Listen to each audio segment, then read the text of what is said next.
ओम शांति। सुनते हैं आज 30 जून 77 के अव्यक्त बाप दादा के मधुर महावाक्य। आज की मुरली का टाइटल है बाप दादा की हर ब्राह्मण आत्मा के प्रति श्रेष्ठ कामनाएं। आज बाबा ने मुरली में कहा बाप दादा की हर ब्राह्मण आत्मा में कौन सी श्रेष्ठ कामना है। दूसरा बाबा ने कहा कुछ बच्चे बाबा के अथॉरिटी जो बाबा ने दी है उसका मिसयूज करते हैं, कैसे करते हैं। तीसरा बाबा ने कहा बच्चे प्रदर्शन चलाते फिर व्यर्थ के त्रिकालदर्शी कैसे बनते और मनगढ़ंत कहानियां कैसे बनाते। बहुत ही बाबा ने इंटरेस्टिंग बात कही। फिर नेक्स्ट बाबा ने किन बच्चों की प्रारब्ध जन्म जन्म के आधार पर रहेगी। तो सुनते हैं आज प्यारे बाबा की 30 जून 77 की अव्यक्त वाणी। बाप दादा की हर ब्राह्मण आत्मा प्रति श्रेष्ठ कामनाएं। सर्व खुश नसीब सर्वश्रेष्ठ आत्माओं के कल्याण अर्थ निमित्त बने हुए बाप दादा के साथ सदा सहयोगी रहने के पार्ट बजाने वाली सर्व आत्माओं को देख बाप दादा भी हर्षित होते हैं। बच्चों को श्रेष्ठ देखते बाप को ज्यादा खुशी होती है। हर एक ब्राह्मण आत्मा सदा ऊंचे ते ऊंचे बाप के साथ ऊंची स्थिति में स्थित रहे। जैसा ऊंचा नाम वैसा ऊंचा काम, जैसा विश्व के आगे ऊंचा मान है ऐसा ही सम्मान व शान सदा कायम रहे। यही बाप दादा की हर ब्राह्मण आत्मा में श्रेष्ठ कामना है। क्या श्रेष्ठ कामना है? जैसा ऊंचा नाम और वैसा ऊंचा काम।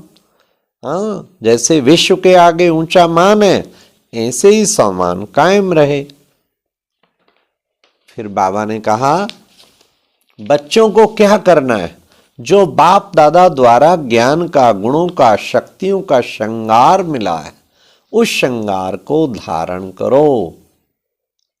जैसे आपके जड़ चित्र सदा सजे सजाए हैं ऐसे चैतन्य रूप में भी सदा सजे सजाए बाप दादा के दिल तख्त नशीन अतीन्द्रिय सुख में झूमते हुए सदा फरिश्ते रूप के नशे में रहना है। यही बाप दादा का रिटर्न करना है। रिटर्न करना आता है, आता है, वो बाबा कह रहे हैं। फिर बाबा ने मास्टर सर्वशक्तिवान मास्टर ऑलमाइटी अथॉरिटी होकर अपने कर्मेंद्रियों को चलाते हो वह ब्राह्मण परिवार के ही सहयोगी कार्यकर्ता अर्थात मददगार आत्माओं व सर्विस साथियों के ऊपर अथॉरिटी चलाते हो। बड़े ध्यान से सुनना। अथॉरिटी चलानी अपनी कर्मेंद्रियों पे और चलाते हैं ब्राह्मण परिवार के सर्विस साथियों पे। तो बाबा ने कहा ब्राह्मण आत्माओं के संपर्क में स्नेह और सहयोग की भावना रखनी है, ना कि अथॉरिटी यूज करनी है। और कर्मेंद्रियों के ऊपर सूक्ष्म शक्तियों के ऊपर अथॉरिटी चलानी है। उसमें कभी भी अधीन होना। अब सुनिए कहाँ अधीन होते हैं? जहाँ अथॉरिटी चलानी है कि मेरे स्वभाव संस्कार ऐसे ही हैं। ऑलमाइटी अथॉरिटी के बोल नहीं हैं। जो स्वयं के ऊपर अथॉरिटी नहीं चलाते तो अथॉरिटी को मिसयूज करते हैं। और अथॉरिटी को मिसयूज मत करो, मत करो। हाँ, चलानी तो अपने ऊपर है, चलाते हैं औरों के सर्विस साथियों पर या अपने छोटे भाई बहनों पर। बाबा कहते कभी नहीं मिसयूज करो इस अथॉरिटी का। सर्व बच्चों के मिलन मेले में बच्चों का उमंग उत्साह भी देखा, श्रेष्ठ भावना भी देखी। प्रैक्टिकल में सदा लक्ष्य के प्रमाण लक्षण स्वयं को व सर्व को दिखाई दे उसके बैलेंस में अंतर देखा। बैलेंस करने की कला भी चढ़ती कला में चाहिए। संकल्प है लेकिन संकल्प की संपूर्ण स्टेज दृढ़ संकल्प है। संकल्प है लेकिन दृढ़ता चाहिए। अब सुनिए बच्चों की लीला क्या क्या करते हैं, बाबा बड़े इंटरेस्टिंग तरीके से बता रहे हैं। सवदर्शन जिससे माया को सदा के लिए विदाई मिल जाती है, उसके साथ साथ सवदर्शन और प्रदर्शन दोनों चक्कर घूमते रहते हैं। आज से प्रतिज्ञा करो प्रदर्शन बिल्कुल नहीं करना। फिर और क्या करते हैं और भी सुनते चलो, बाबा सब बता देंगे आज। प्रदर्शन माया का वहन करता है, सवदर्शन माया को चैलेंज करता है। प्रदर्शन की लीला की लहर भी अच्छी तरह से दिखाई देती है। फिर बेहद के ड्रामा के हर पार्ट के त्रिकालदर्शी बनने का लक्ष्य भी देखा, लेकिन व्यर्थ बातों के त्रिकालदर्शी भी ज्यादा बनते हैं। पहले भी ऐसे हुआ था, अभी है और ये होता ही रहेगा। ऐसे त्रिकालदर्शी बन गए हैं। भाई क्यों नहीं उठे अमृत वेले? अरे पहले भी नहीं उठा था, अब भी नहीं उठा हूं, इसमें क्या है? त्रिकालदर्शी बनो ना। हमें भी पढ़ाते हैं, बताओ। बाबा कहते व्यर्थ बातों के त्रिकालदर्शी ज्यादा बने हैं। और एक मजे की बात क्या होती है, जो भक्ति में भी आपको कॉपी की है ना, वह कौन सी बात है? मन गढ़ंत कहानियां। जैसे गणेश व हनुमान रियल हैं क्या, लेकिन कहानी कितनी रमणीक है। ऐसे छोटी सी बात का भाव बदल मन गढ़ंत भाव भरकर पूरी स्टोरी तैयार कर लेते हैं। और सुनने सुनाने वाले बड़ी रुचि और समय देकर सुनते सुनाते हैं। ऐसी भी लहर देखी, ऐसी भी लहर देखी। तो ये प्यारे बाबा ने कितना क्लियर बताया। बाप दादा श्रेष्ठ पद पाने के लिए, वासरों के स्नेही बनने के लिए सदैव यही शिक्षा देते रहते हैं। क्या? कि स्वयं को बदलना है, लेकिन स्वयं को बदलने की बजाय परिस्थितियों को और अन्य आत्माओं को बदलने की सोचते रहते हैं। यह बदले तो मैं ठीक होऊंगा, परिस्थिति बदल जाए तो मैं परिवर्तन हो जाऊंगा, सल्वेशन मिले तो मैं परिवर्तित होऊंगा, सहयोग व सहारा मिले तो परिवर्तन होऊंगा। इसकी रिजल्ट क्या होती? जो किसी भी आधार पर परिवर्तन होता है, उसको जन्म जन्म प्रारब्ध भी किसी आधार पर ही रहेगी।